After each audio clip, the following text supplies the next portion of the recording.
release the latest decrees which the Holy Father has authorized. Among them is a decree of offering a life by servant of God, Father Emile Capon. The Pope also approving the canonization based on a vote of the members of the dicastery for Venezuelan doctor Blessed Jose Gregorio Cisneros and for Blessed Bartolo Longo, a former satanic priest turned apostle of the Rosary. For more news with a Catholic perspective, visit EWTNnews.com. I'm Teresa Tomeo, and Called to Communion with Dr. David Anders starts now.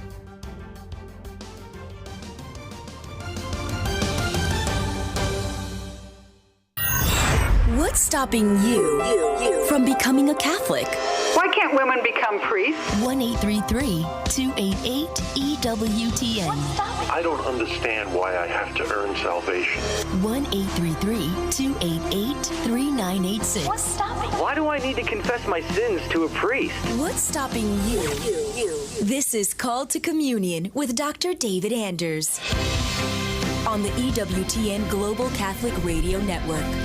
Hey everybody, welcome again to Call to Communion here on EWTN. Delighted to be with you on this Tuesday afternoon. What is this program? Well, this program is for non-Catholics, primarily those of you who have questions about the Catholic faith and you just don't know where to turn to get those answers. Here's our phone number, 833-288-EWTN. That's 833-288-3986. Outside North America, please dial 1 and then 205-271-2985. You can also text the letters EWTN to 58177. Wait for our response, and then once you get that response, then please text us your first name and your brief question. Message and data rates may apply. You can also send us an email if you'd like to. Do that instead. The address is ctc@ewtn.com, ctc@ewtn.com. Pedro Quiles, our producer. Matt Kabinski is our phone screener. Rich Jesse handling social media for us. If you would like to ask a question via YouTube, we're streaming there right now. Ditto Facebook, also streaming there. You can just put your question in the comments box. That's all you have to do. Rich will see it. He'll do a little quick copy-paste, get it to us here in the studio. Again, our phone number, 833-288-EWTN. Lines are totally open right now. I'm Tom Price along with Dr. David Anders. Tom, how are you today? I am well. How are you, sir? I'm doing decent, thank you. Interesting question here to lead us off. This is from Shane, who says, in the upper room, when Jesus washes the feet of the apostles, is he just doing a service for the apostles, or is this a reference back to Exodus? Yeah, I appreciate the question. So it's not clear to me that it's a reference to Exodus, but I think it's definitely more than just, hey, you've got some lint on your shoulder, let me get that for you. I mean, this is clearly a symbolic action, and it follows up on Christ's admonition that they should seek to take the lowest place and not try to be self-important, but to follow the example of Christ, who came not to be served, but to serve. And so, it's kind of, at least in a public context, there's probably few things more personally demeaning than to wash somebody else's stinky feet. Well, yeah. And Christ is demonstrating this is what following the Messiah looks like, which is different, honestly, than what people's expectations were, because there was a reasonable expectation, reasonable based on Old Testament prophecy, that Israel had felt like they were the tail, they were going to be the head. When the Messiah came, they were going to stick it to the Romans. They were going to extend the borders of the empire, restore the fortunes of Judah's lost glory, and there's that one passage in the prophets that said 10 women will lay hold of one man, one Jew, and say can we take away our disgrace, and Gentiles will come and grab a hold of a Jew and say, take us up to Jerusalem to worship your God. I mean, there's this expectation that we're going to be all that, and then Jesus says, sorry, it's not going to work that way exactly. Interesting.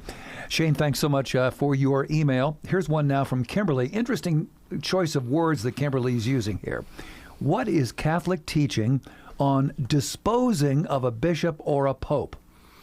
Well, they're not generally recyclable. Not really, no. Not generally. So if you mean by disposing of, if you mean like how do you get rid of a bad one? I think so. I think so. So, but it's much easier in the case of a bishop. A bishop can be asked to resign by a pope. However, the pope can be asked to resign, but no one can make him resign. The pope answers to no one. He is where the buck stops. Now, popes have resigned in Catholic history, not very often. In fact, Pope Benedict was the first resignation we had in, say, over 500 years. Yeah. But it's theoretically a possibility. Okay, very good. Kimberly, thanks so much for your email. This one, quite fascinating for a lot of our listeners. This is from Ethan. Can atheists go to heaven? Oh, sure. Yeah, and theoretically they can, but it's tricky. It's tricky, all right, because the Catholic teaching on going to heaven is that you have to die with the love of God and neighbor in your heart because you've cooperated with the grace that God offered you. If you're an atheist, I would say the likelihood is that, we know that God offers sufficient grace for salvation to every single human being alive, period, no matter where they are, what their circumstances. That's the dogmatic teaching of the Catholic Church. So even if you're a hardened atheist in some country where you have no chance of encountering Catholicism, God will still make an offer of grace to you, but it'll come in some way unknown only to God. Now, if you're in Catholic land, we kind of know how the offer of grace is going to come. It's going to come through the teaching of the Church and the Sacraments. A very manifest way of encountering the offer of grace. Sure. If you've ever read the short stories of Flannery O'Connor, they are about the offer of grace, and I might add the offer of grace refused, that come to non-Catholic people in surprising ways. Right? And so a great example, if you ever read the story The Misfit, for example, and it's about a serial murderer who accosts a self-righteous, self-important religious hypocrite and calls her out on her hypocrisy. And there's a moment, a flash of insight where she sees the possibility of repentance and, of course, doesn't do it. Those are the kind of instances that O'Connor used to capture in fiction. It's things like that could capture the moral imagination of an atheist person. And then, of course, there'd have to be repentance, and there'd have to be a kind of appeal for mercy to a recognition of one's need for a mediator. And all of that could happen implicitly without there being an explicit knowledge of Christ and the gospel. But that's a tall order for an atheist. I wouldn't say it's impossible. But it's a tall order. It's a tall order, and particularly if there's different kinds of atheists. There's some who have no settled opinion in the matter, but have not encountered compelling evidence for the existence of God, and so they're kind of, they're not making an act of faith. There are others who have a kind of vendetta against religion and religious people, and it may harden them in an attitude of self-reliance and arrogance or something. Kind of depends on the character of their atheism. Well, very good. And thank you so much for that email from Ethan. In a moment, we're going to get to the phones. We'll talk with Miriam in Wyoming, also Adolfo in Florida, Rich in Cincinnati, Margaret in Colorado. Looks like 2 lines open for you at 833-288-EWTN, 833-288-3986 for Call to Communion.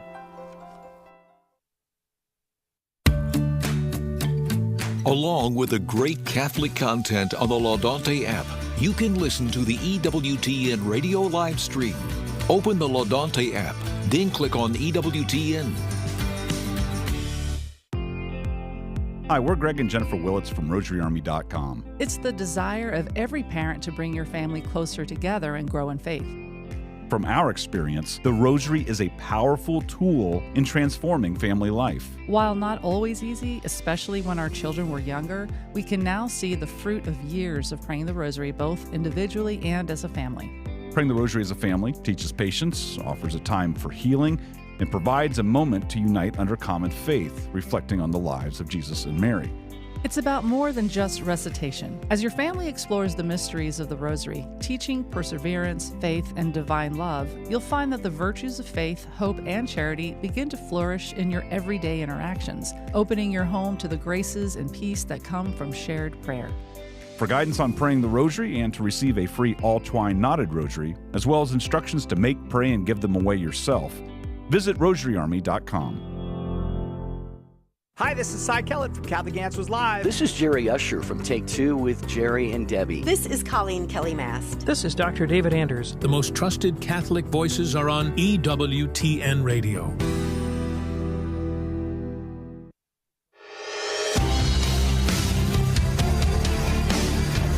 It's called The Communion here on EWTN with Dr. David Anders. Our phone number, 833-288-EWTN, but I will tell you right now, the phones are sold out, so don't call at this moment, but when a line does become available, it's 833-288-3986.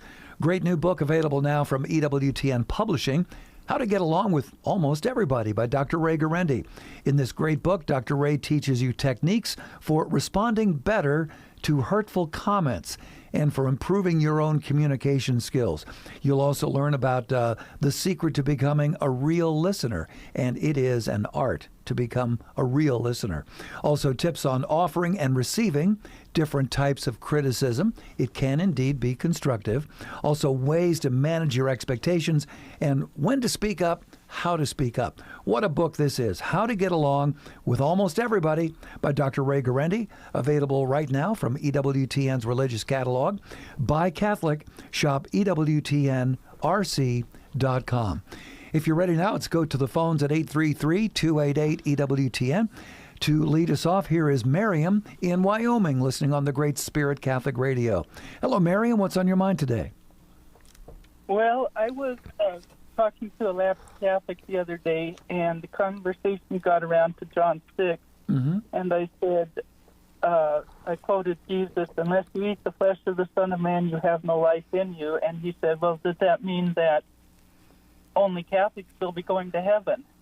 And I was struck dumb because I'd never heard the question before, and I really didn't have a good answer for him. Okay. Yeah, thanks. I just I really appreciate the question.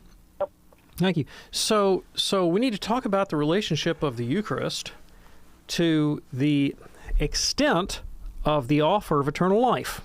And what is that relationship, and how do we think about it? So one thing that we know for sure, both from Scripture and sacred tradition, is that a person does not necessarily have to be a communing member of the Catholic Church in order to go to heaven. Witness all of the righteous dead of the Old Covenant, everyone from Abel to John the Baptist, who were saints and holy and were saved without ever having received the Christian sacraments.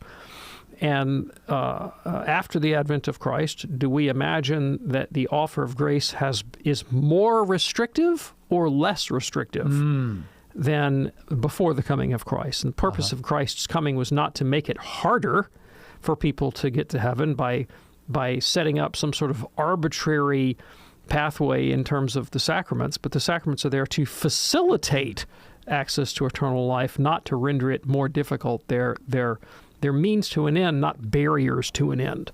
So that's the wrong way to think about them. And the Catholic Church does not teach that a person must necessarily be a communing member of the Catholic Church in order to get to heaven. However, in this question of how do you get to heaven, well, the way you get to heaven is you die with the love of God in your heart, right? You love God and love neighbor. That's the way you do it. And that's a tall order. It's beyond most of us. You know, when Jesus taught the way he taught, the disciples said, well, who then can be saved? And his answer was, well, for men this is impossible, but all things are possible for God.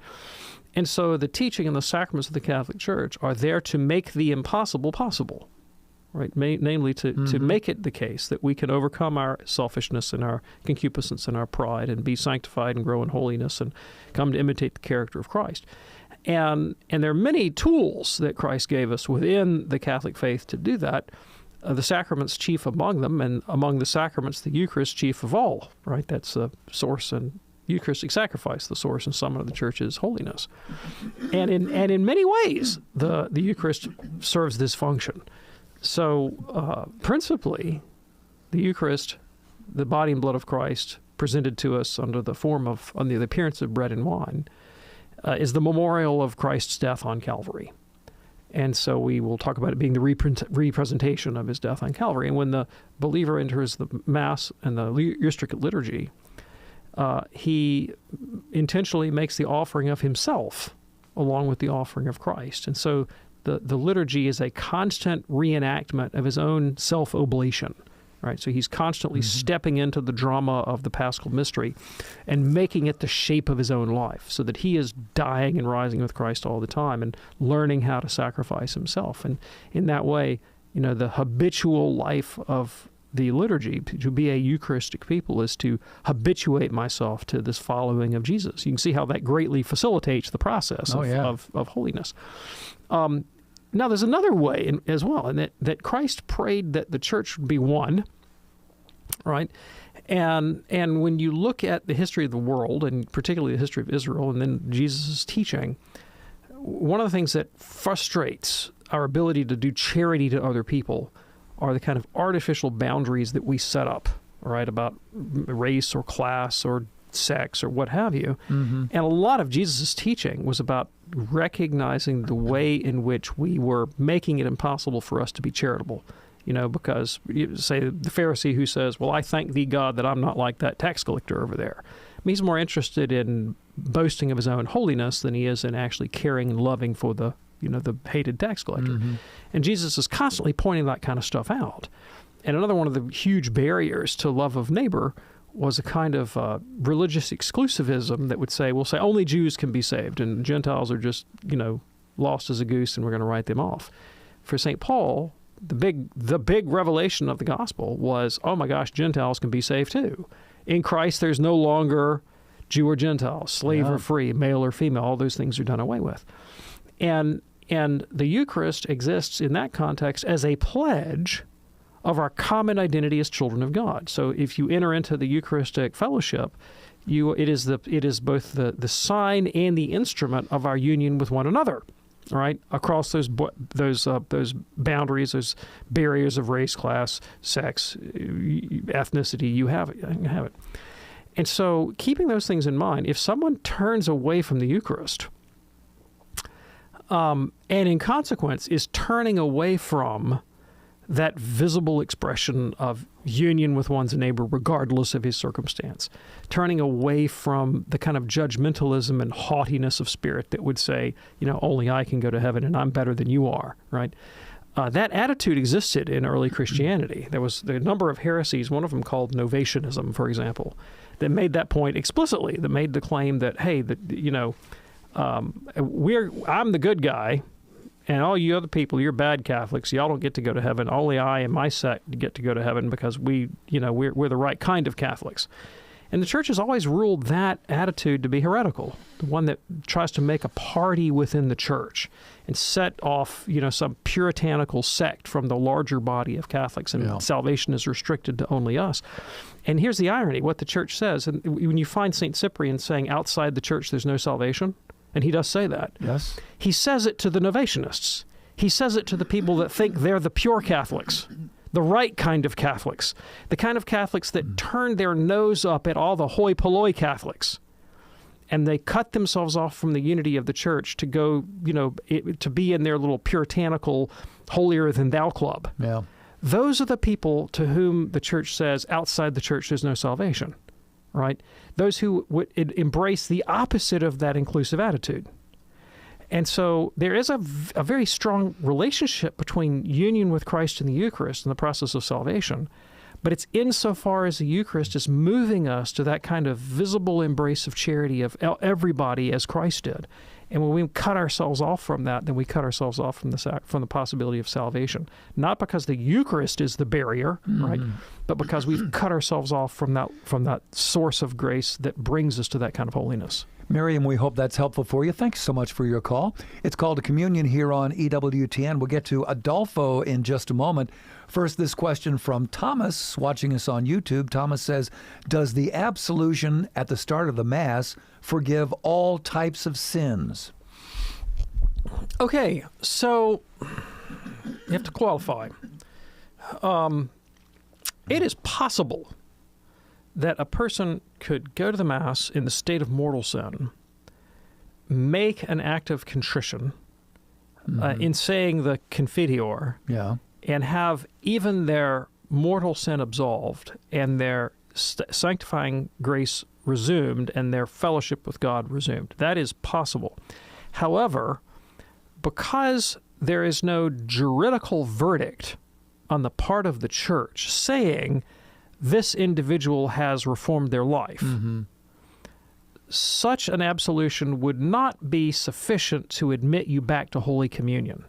So, like, if you died, you could still go to heaven, but believe it or not, you couldn't go to communion that day in the church because the church has said, if you are conscious of grave sin, you can only be safely admitted to communion when you have made confession to a priest and received the priestly absolution, because you've got someone who's representing the authority of the church there, saying in an authoritative juridical fashion, you are absolved.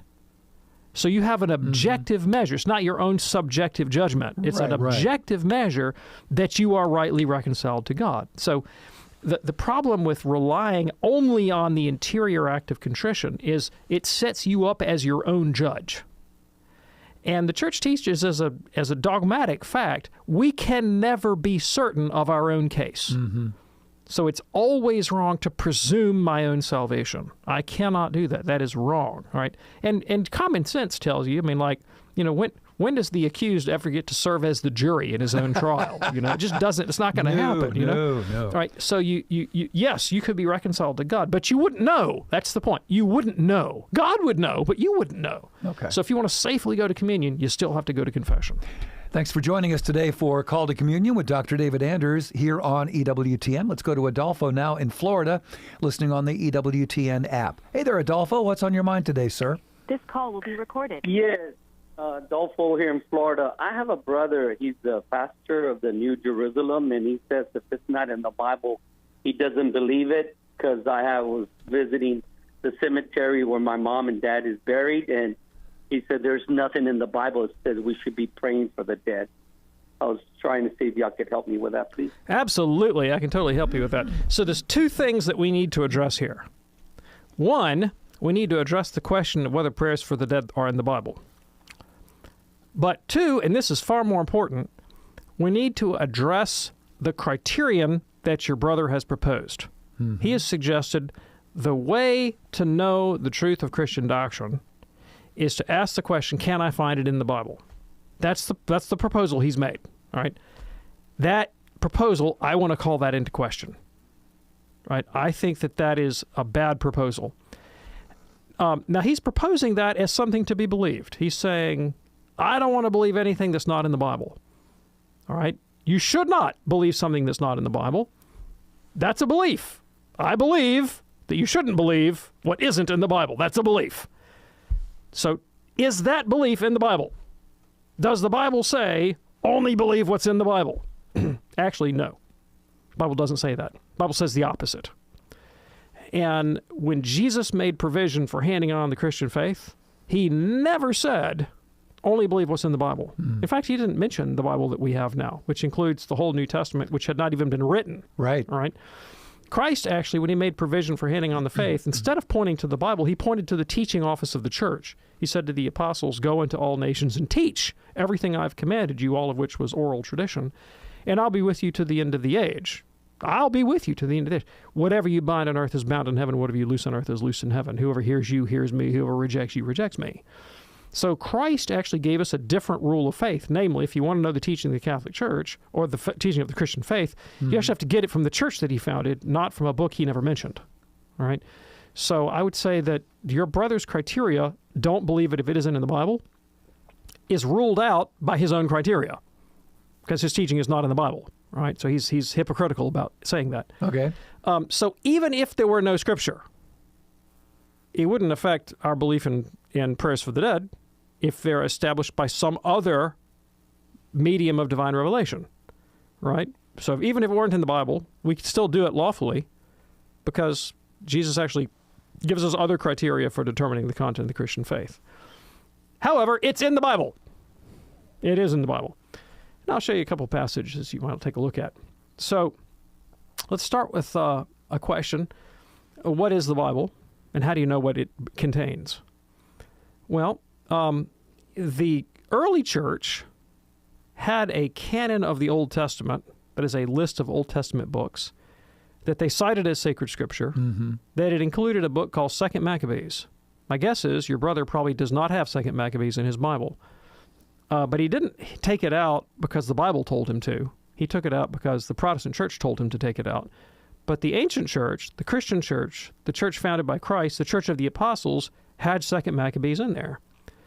And in 2 Maccabees chapter 12, verses 38 to 45, it teaches explicitly that prayers are to be offered for the dead.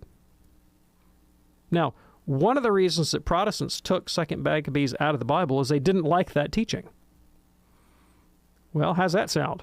Well, Anders, I don't like the book of Romans. Well, I'll just take it out. I'll just take out whatever I don't like. That doesn't seem like it's a divine authority to me if you can just take out what you don't like. But there it is, right in the Old Testament. Okay.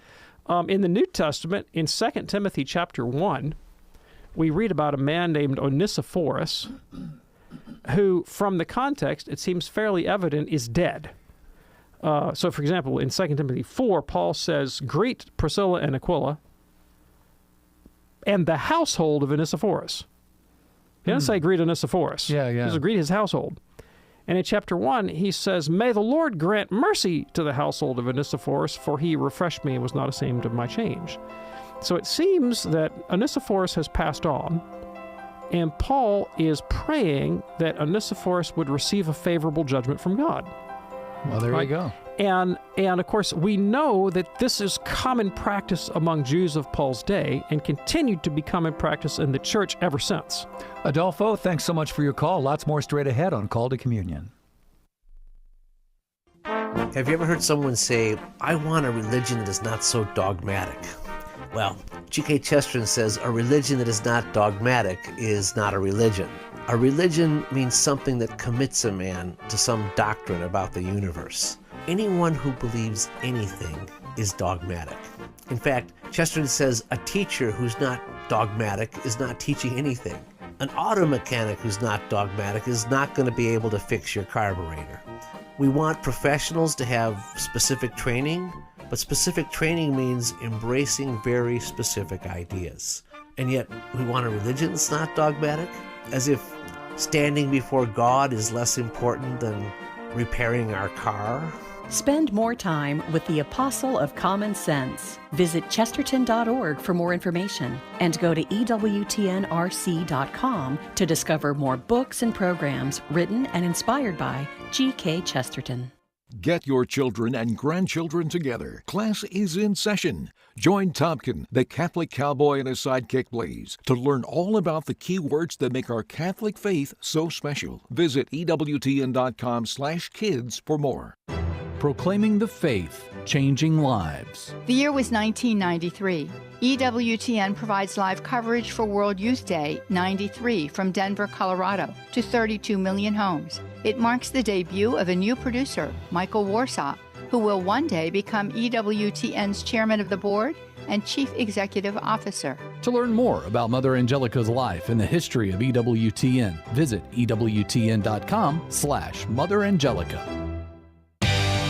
On Wednesday's Take Two with Jerry and Debbie, our topic will be Give Us Your Best Clean Joke. And now back to Call to Communion with Dr. David Anders.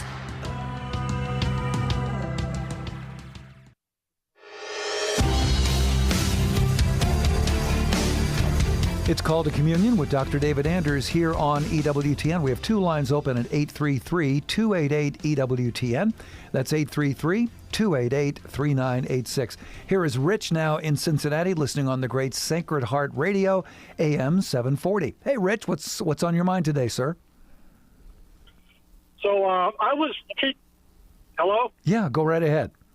Yeah, so I was teaching our OCIA class on Sunday, and I was teaching about the last things and heaven, hell, purgatory, and I thought purgatory was going to be the big fight, but that went pretty smooth.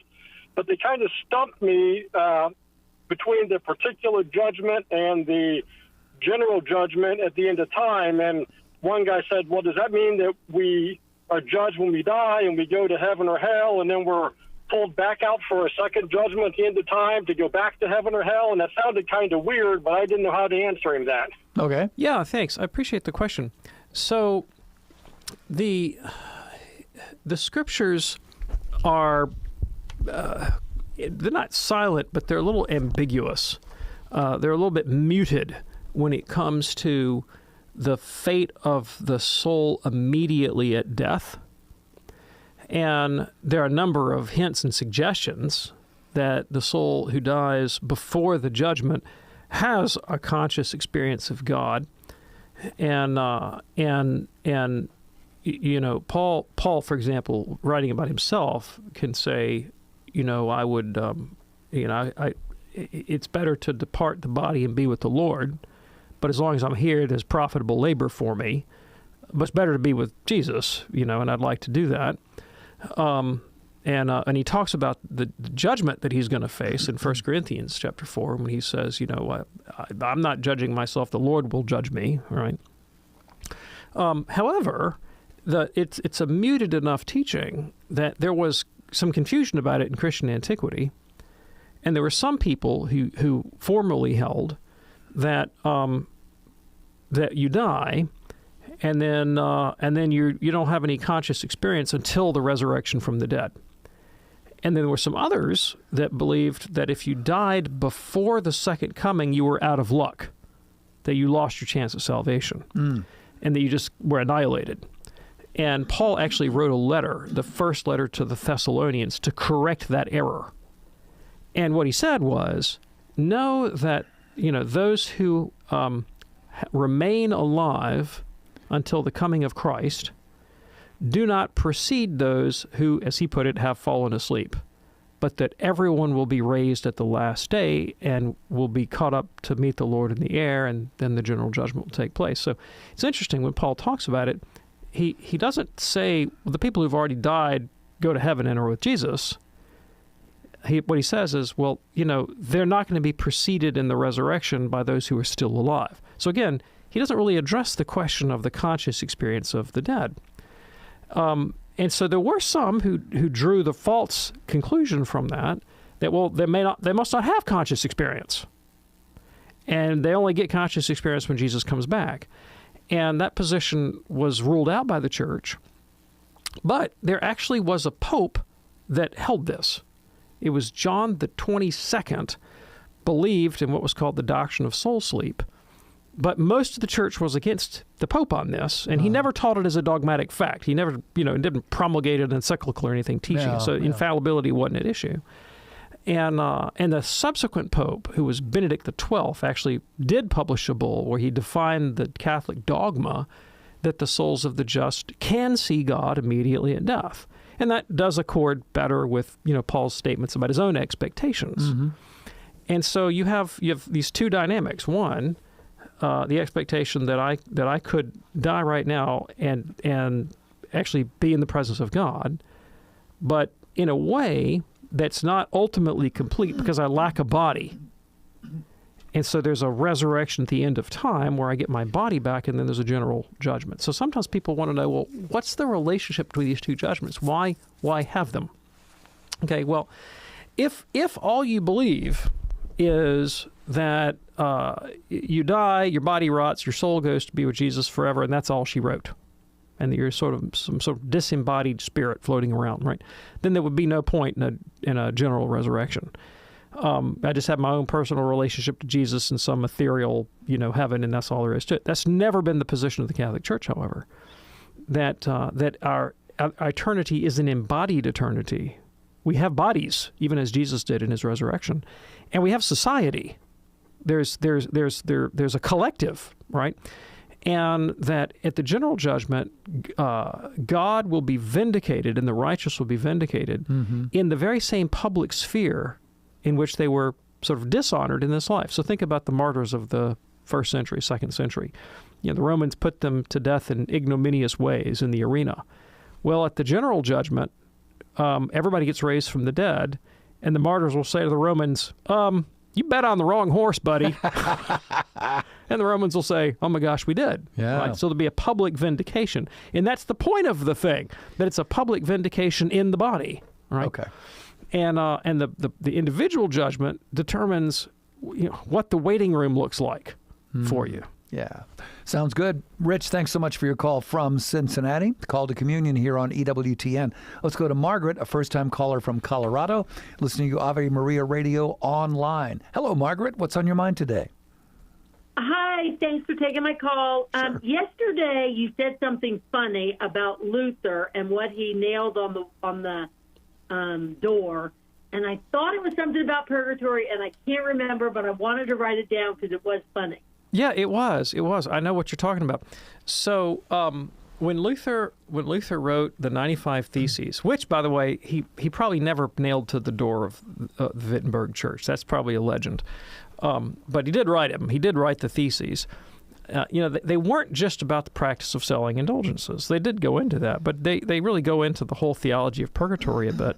And Luther at this stage in 1517 had not yet totally rejected the doctrine of purgatory, but he was moving that direction. And there were a lot of things about the Catholic practice he didn't like.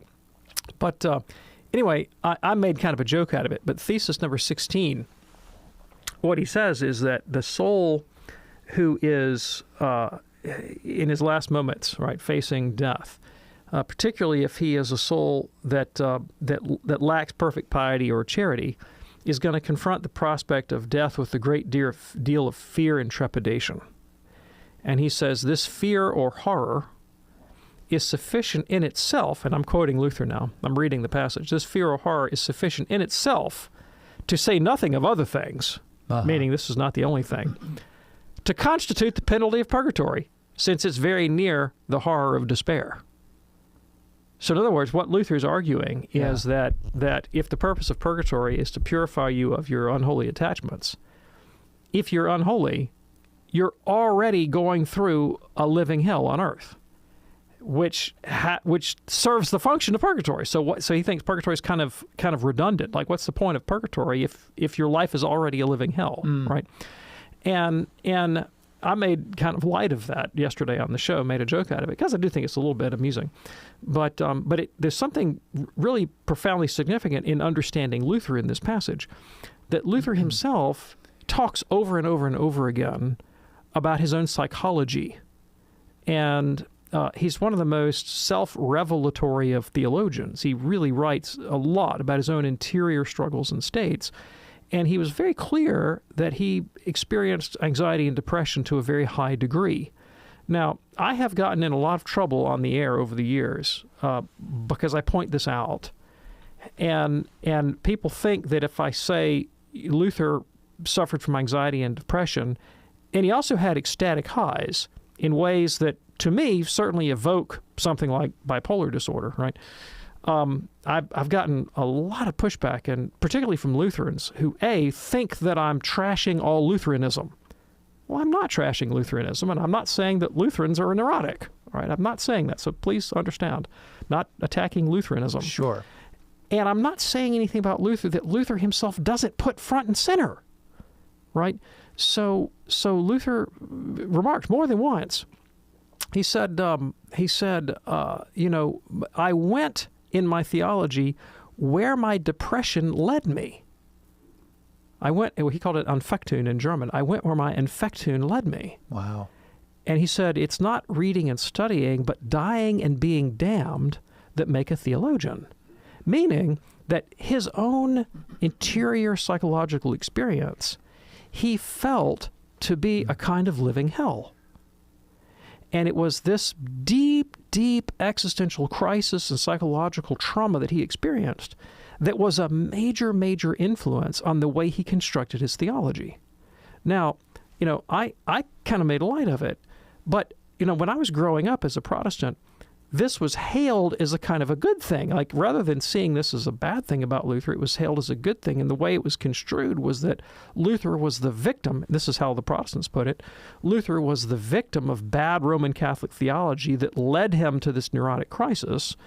And what he offered the world was an antidote, that Lutheranism was a solution to the problem of the tormented conscience of Catholics. And that became a trope in Reformation polemics. And so you could pick up authors other than Luther, like you could read Calvin, for example. And Calvin was very, very keenly aware of the psychological elements of Luther's writing, And so Calvin writes constantly about how Reformation doctrine was a cure for the problem of tormented consciences. So some people who have been biographers of Calvin have gone in assuming, well, Calvin must also have suffered from a tormented conscience. But if you study Calvin's biography really closely, you realize pretty quick Calvin didn't have a tormented conscience at all. He had a very robust conscience. Ike Obermann makes this point really, really clearly in his brief little biopic of Calvin, the title of which escapes me, but I'll come back to it in a minute. And what you find instead is that what Calvin has done is he's adopted the Lutheran position on the tormented conscience as a kind of like propaganda trope. The way, for example, like all American Republicans reduce the Democrat Party to communists, and the Democrats reduce the Republicans to fascism. Like, well, all Democrats are communists. Well, all Republicans are fascists. In the same way, Protestants would often say, well, all Catholics must have a tormented conscience, whether the polemicist has a tormented conscience or not. So it really became an important part of the dialogue, right? But it flowed from Luther's own interior experience, and he theologized about it. He wrote it into his critique of purgatory in this way. All right, very good. Margaret, thank you so much for your call today from Colorado. David, you may have seen a meme that's floating around now on social media. It is Luther in Wittenberg standing in front of the door, nailing up 95 Reese's peanut butter cups. Oh, I love it. 95 Reese's. Gotta love that. Well, I think it'd be kind of hard to hold up with a nail, I think. It'd be a little tough. Yeah. Maybe if you freeze them first. I don't know. Coming up on most of these EWTN stations, next at 3 p.m. Eastern, we're going to take you live to Rome for the recitation of the Rosary for Pope Francis. We are praying for Pope Francis, so we'll take you live to St. Peter's Square for that live prayer. And then right after that, at 4 p.m. Eastern, it's a holy hour from our very own EWTN chapel here in Irondale, Alabama. That's all coming up next on most of these EWTN stations. Let's go now to Ken in northern Indiana, listening on Sirius XM, channel 130. Hey, Ken, what's on your mind today? Hi, I'm just calling. I have a question about the Assumption of Mary. And so my two questions was, do we know about how old Mary was when she was taken up into heaven, body and soul? And also, when she got into heaven, did she immediately receive a glorified body in heaven? Yeah, thanks. I really appreciate the question. So, in answer, do we know how old she was? No, we don't. And it's ambiguous in the tradition whether or not she even experienced natural death, because there's strands of the tradition that hold that she did and strands that hold that she didn't. And if she did experience natural death, then you would imagine that, she was getting up there in age, versus otherwise. And so we don't really know how old she was. The question of the ontological status of her physical body is mysterious, and I don't know that the church speaks about it explicitly. And what will her relationship be to the general resurrection at the end of time? We do know that when we have the resurrection of the dead, we'll be conformed to the likeness of Christ's resurrected body. Does the Blessed Virgin have that in all of its fullness now? Was there anything left for her to aspire to eschatologically? My intuition here, and I'm not basing this on any church document or any father. My intuition is that she's got the package, right? Because her immortality, and her existence in whatever empyrean heaven she inhabits, all seem to presuppose something that's beyond the scope of physics, to be sure. And of course, the way she's depicted iconographically in the church's artistic history is, we're not talking about a little old, lady with a black umbrella, and squeaky boots here. We're talking about the glorious Queen of Heaven and Queen of the Angels. I mean, she's certainly depicted in glory, right? But it's an interesting question. What is there anything for her to be gained in the final judgment? I mean, clearly she'll gain in the sense of public recognition and honor. I mean, that's for sure. I mean, at the general judgment, I mean, if every knee bows and every tongue confesses that Jesus Christ is Lord, they're also going to say, and kudos to his mama. Right? I mean, that seems to me that stand to reason. Sure. Ken, thanks so much for your call. Call to Communion here on EWTN. Let's go to Washington State. Talk with Travis, listening on the great Sacred Heart Radio. Travis, what's on your mind today? Yeah, a person that attends the SSPX Mass made a statement to me a couple days ago I wanted to ask you about.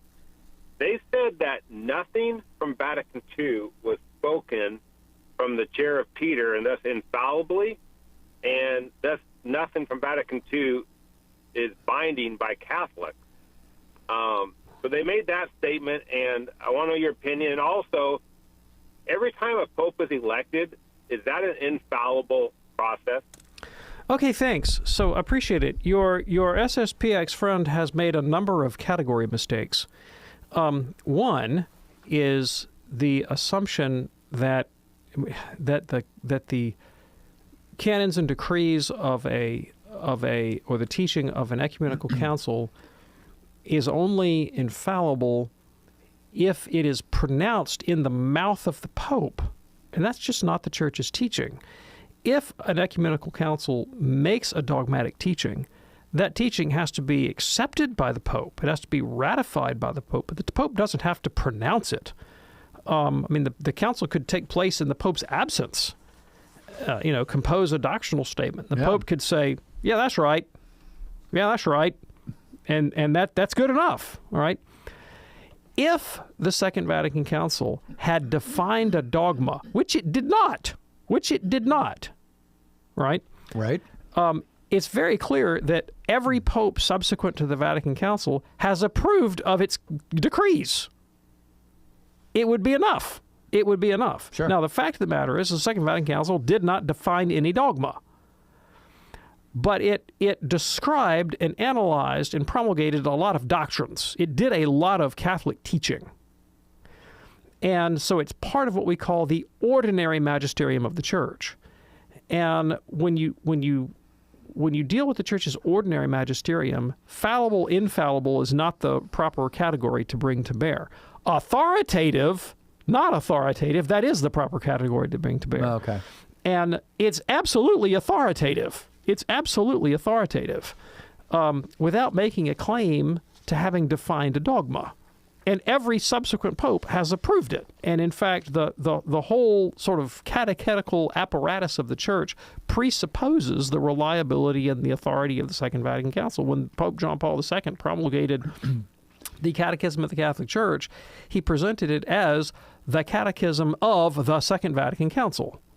And every papal statement and synodal exhortation and Episcopal conference and you name it, every official teaching of any Catholic organ since has presumed the central authority and the interpretive schema proposed by the Second Vatican Council. And so it would be beyond unsafe for someone to reject it tout court in a cavalier kind of fashion. It doesn't mean that a person can't quibble with phraseology, but you can do that with infallible statements too, as Cardinal Newman did, right? He reckoned, hey, Vatican I, it's as infallible as the day is long, but I don't like the way they said it. Like that is a position that a person can take. You can say that a particular statement is true. It's not false, but you could have worded it better. So that's not a problem to quibble in that way. All right. All right. Now, in terms of, I think you asked about papal elections, are they infallible? Infallibility has to do with whether a proposition contains error. That papal election is not making dogmatic propositions. It's assigning a role to an individual. It does so authoritatively, right? Now, could someone claim to be pope falsely? Well, sure. There have been anti-popes, going all the way back to the 3rd century. There have been people who've claimed the chair of Peter who didn't, in fact, have it. And so, how do you know? How do you know if somebody is legitimately the pope? Well, St. Augustine offered a pretty decent criteria. the verdict of the whole world is conclusive, guys. Right? When every Catholic bishop in the world, right, says, that guy's the Pope, that's pretty good indicator. Yeah, it is. Right? And you really have to not take Jesus seriously when he says the gates of hell will not prevail against the church, for you to say, well, every Catholic bishop and priest for the last 60 years has been wrong, but I'm right. I and my tiny little group, we're right. Yeah. And every other Catholic, including all the living bishops of the Second Vatican Council and two popes at the time, they were all wrong, but I'm right. You know what SpongeBob would say. Good luck with that. Good luck with that. Yeah.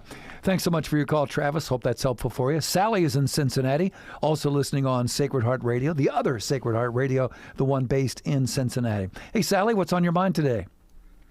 Yes, Dr. Anders, you recently had a show talking about vocations, and I consider myself a single vocation, consecrated to Jesus. I'm not a consecrated religious, but I live my life for him, and I'm not seeking a spouse. Sure. And you kind of made an indication that I kind of frowned on that because I think I have a vocation because our prayer for vocations in Cincinnati said those called to a chaste single life. Sure. And that's me, sure. and I think that qualifies as a vocation. Of course you do. Was sad that I went to bed that night thinking, well, I don't even have a vocation. No. So let me clarify, because I'm always hesitant to discuss this because this kind of misunderstanding sometimes occurs, okay?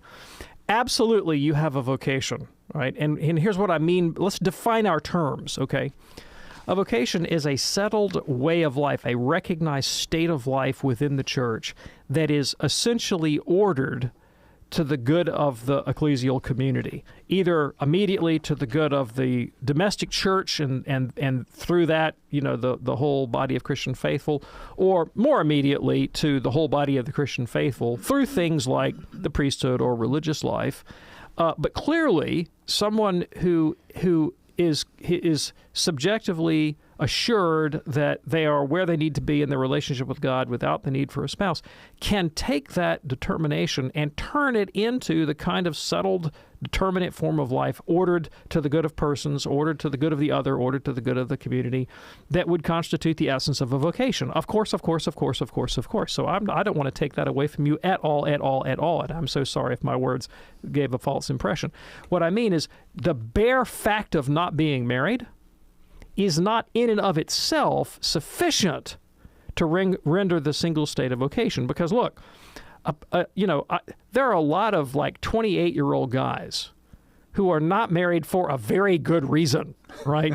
Namely, no responsible young lady would yet, take a chance on such a dunderhead. Video games. Right, because they're spending their time, watching Netflix, playing World of Warcraft, and drinking, I would have said cheap beer made in Milwaukee, but these days it's probably craft beer, and they feel pretty good about themselves, with their craft beer and their little hipster beards, and that's not a vocation because it's not ordered to the good of the church, right? It's ordered to the good of their own nerddom.